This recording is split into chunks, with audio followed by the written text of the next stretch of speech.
Hi, consider this a companion to section 1.2 in our OER textbook. And 1.2 is named Entering, Editing, and Managing Data. So I'm going to get into a blank workbook just to reiterate what we've already covered in section 1.1, but feel free to open up the file that you had created in 1.1. Most likely, if you had gone through, you had created one, and it showed sales, unit sales, and average price sales. But here I'm going to start from scratch just to get used to entering this information in. So I'm going to click on my active cell. I want to be cell A2, and here I'm going to type month. And rather than hit enter, because if I hit enter, my active cell will go down to A3. Instead, what I can do is I can hit either tab or I can hit the right arrow. And so I click the right arrow and I can type in unit sales and then enter. It helps if you spell it correctly. And then I hit the right arrow and I'm going to type in average price and then hit enter. Now I want you to notice that even though it looks like average price is living in cell C2 and cell D2, it really is only living in cell C2. How do I know that? By looking up here at my formula bar. I can see the average price is sitting in cell C2. What's in cell D2? Even though in my case it looks like RICE, really there's nothing there. So it's important for you to understand that if a cell is not being used, then the prior cell is going to just take over and use that space. But the minute you start to type something in, it's going to sort of disappear. It's still there, you just don't see the words. In which case, we'll have to accommodate by changing the column width. So now I'm going to type in sales dollars. And again, sales dollars in cell D4. Average price is here in cell C2, but you can't quite see it. So how can I modify that? Well, there's a couple of ways that I can do this. First of all, column C is my issue, so I could select column C by taking my mouse, hovering over the column labeled C and left click, and it selects it. And then what I could do is I could right click, and I have an option called column width, and the default 8.43 based on the fact that I'm using Calibri size of 11. So it's sort of telling us about 8.43 characters. So if I was to type in, for example, 20, I would be able to have a much wider column. That's one way to do it. If I don't like it that way, I can always come up and I can click on my undo button, which is the undo command, which is Control Z. So I could either Control Z or I could click on my undo button. If, oops, I change my mind, I want to redo or put it back in, I would just click back on the redo button. Another way that I can do this is I can hover, so take my mouse between column labeled C and column labeled D, and you will see that my mouse takes on a perpendicular with horizontal arrows. If I hold my left mouse down and I drag, I can see that as I start to drag to the right, it gets larger. So in that case, a little bit too large, but still I have the ability to change it out. Maybe I like it there instead. So that's the second way that we can do it. Another way that we can do it is just bring your mouse between the column C and the column D, so like we just did a few moments ago, only instead of holding the left mouse and dragging down and setting it up wherever we want it, you could double click with the left mouse, double click, and that's right sizing. So it basically says this is how much room you need. Now if you decide to change the size of your characters, if you change the font type and or the font size, you may have to resize yet again your columns. So for example, if I was to do bold and to click up, to 12 points or maybe 14 points. See how I've lost it again. So I would have to go back and reset the sizes. So hopefully that makes sense to you. Now, these are what we call labels. You want to have labels for every number that you have. Tossing a number into an Excel spreadsheet, what does that number mean? So it's very important that we have labels. Notice also that the labels hug by default, they hug to the left-hand side. So a label tends to be left-hand side and a number tends to be a right-hand side. So that's something to consider. And now as I start to put my numbers in, things that you want to consider is just the data integrity. You want to make certain that you have the data integrity, that you have the numbers, that you have some sort of checking mechanism so that you're not transposing or just putting the wrong numbers in. So my first sales here, I'm going to enter 2670.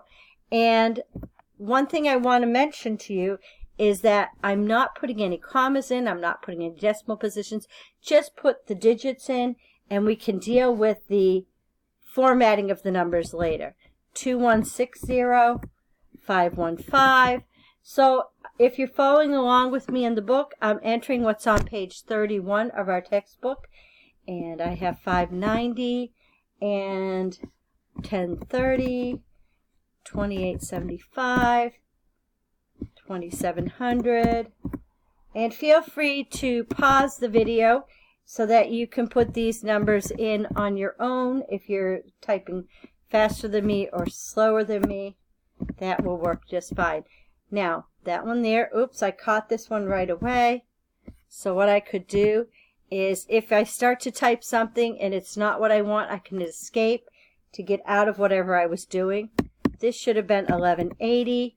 And then when I hit enter, I have 1800 and 3560. So again, you have to come up with some sort of mechanism or some sort of way to double check that your numbers are what you want to see. Now for average price, I am going to put the decimal position in just because they are numbers. Math is going to happen on the decimal number, so I want to make certain that I have those in there. So I have 9.99, I have 12.49, I have 14.99, and I'm going to pause this so I can enter my numbers in. Okay, so I'm back and I've entered my digits in for unit sales and I've entered in my average price. Now in the textbook they have you hard coding the sales dollars in.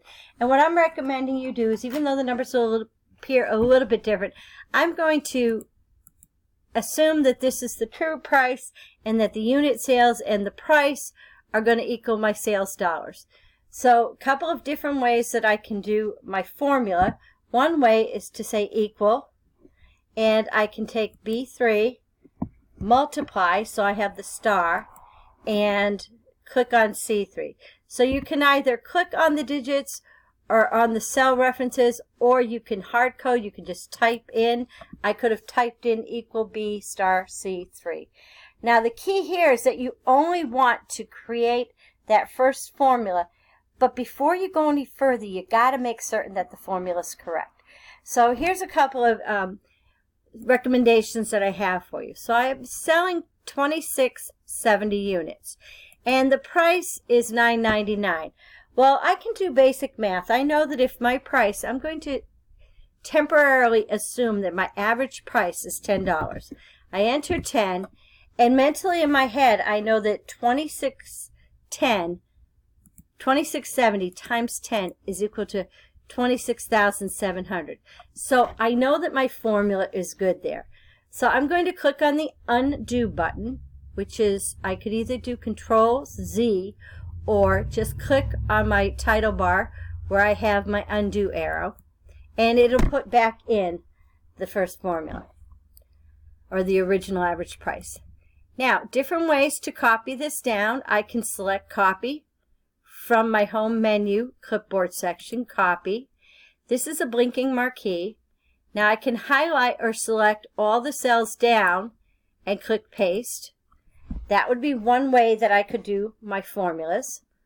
Another way I could do my formulas is with the blinking marquee, is I could highlight the cells that I want to do the paste. I could right click and select paste. Or I'm going to click on the escape key just so I don't have the blinking marquee in front of me. Another way I could do this is to just take the formula, and at the lower right hand where we have this little box, I can bring my mouse over so I have a skinny crosshair, a perpendicular. I can left mouse drag down, and it will do an autofill of all the formulas. And what do I end up having? I have formulas in every single one. So how can I check these formulas?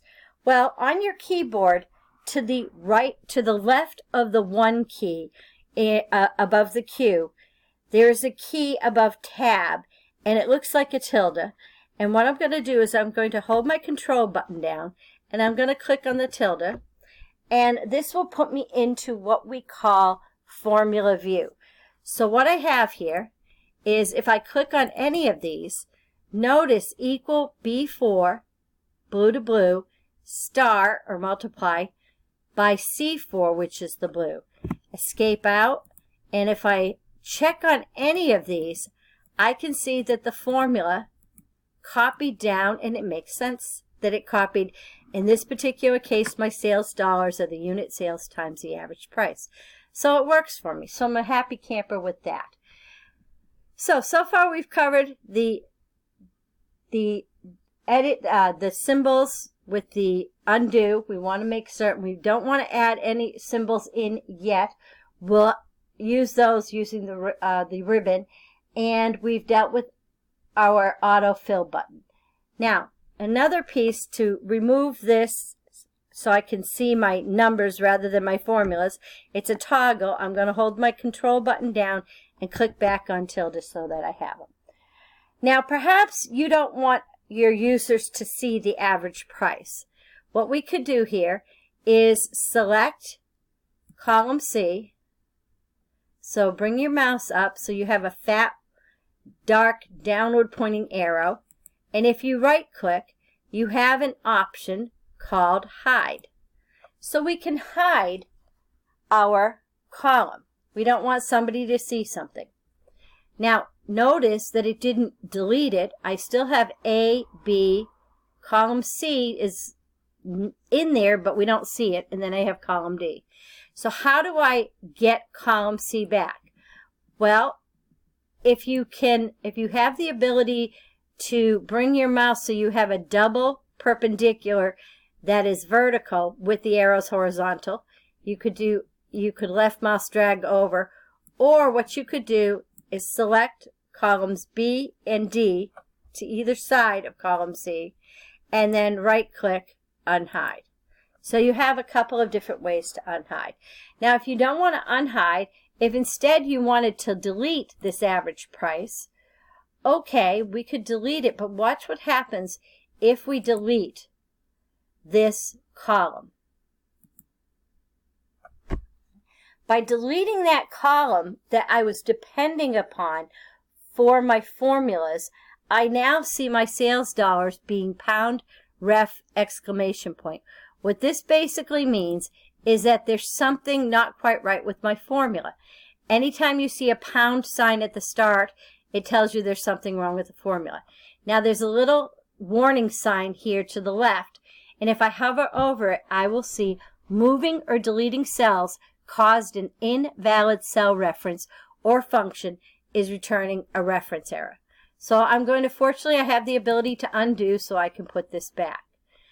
Okay, I'm going to pause this and we're going to go to part 2 of the video. Thank you.